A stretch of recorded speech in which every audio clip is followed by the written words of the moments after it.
I do not know any more effective weapon to kill poverty, inequality, exclusion, discrimination, and to build a more shared society. Hundreds of millions of people have been lifted from poverty, and this is one of the historic achievements of the world in the last 50 years. But that's step one. I think that's one of the most important things about, like a just, balanced economic model, that people feel there's efficiency.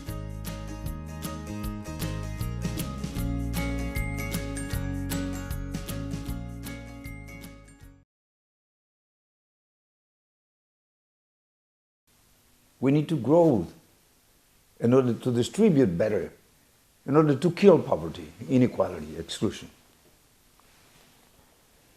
So what is the best way to have a China without poverty, or Latin America without poverty? I do not know any more effective weapon to kill poverty, inequality, exclusion, discrimination, and to build a more shared society.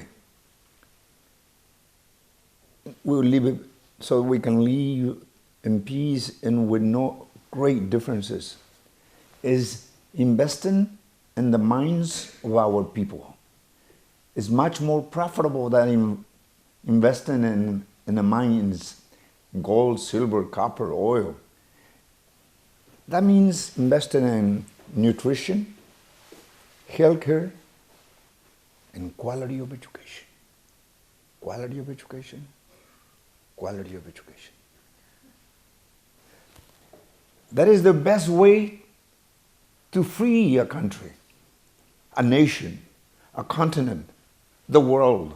This 5-year period, and that is, there are certain issues of social equity about the treatment of workers from rural areas and their ability to get services in cities.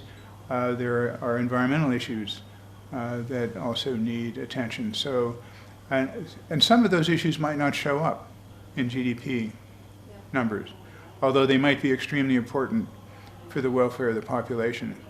And so maybe the solution to the problem of doubling GDP is to redefine the way we measure GDP. Hundreds of millions of people have been lifted from poverty, and this is one of the historic achievements of the world in the last 50 years, thanks to China. Lots and lots of people are today in the middle class. But that's step one. Just because people are no longer poor or hungry doesn't mean the battle is over. The quality of life can be improved further, much further. So the next stage now is that people not only eat, but they eat better food. They have better education. Their quality of life is better, including the air they breathe, the water they drink, the housing they live in, the education that children have. I think in maybe 2009 there was an idea of there being 23 million people living malnourished, and maybe 200 million people living on less than $2 a day, which is a standard for poverty.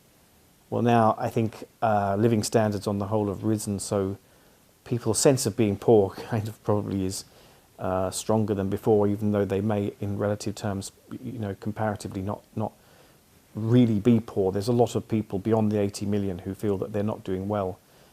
So I think to have a way in making people feel that they are getting good results from all of economic development is very, very difficult.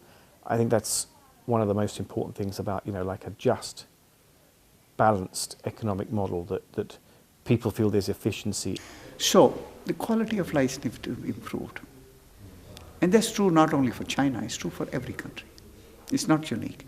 But a stage has come that the country needs to focus on these aspects more and more. So for that purpose, for good of the world, good of China, we need to improve the efficiency of the economy. That requires different measures, different technologies, different institutional mechanism, different prices. So this transition in the economy is absolutely essential. It requires different policies, it requires different strategies. So what the country is planning to do is very timely, has to be done, should be done.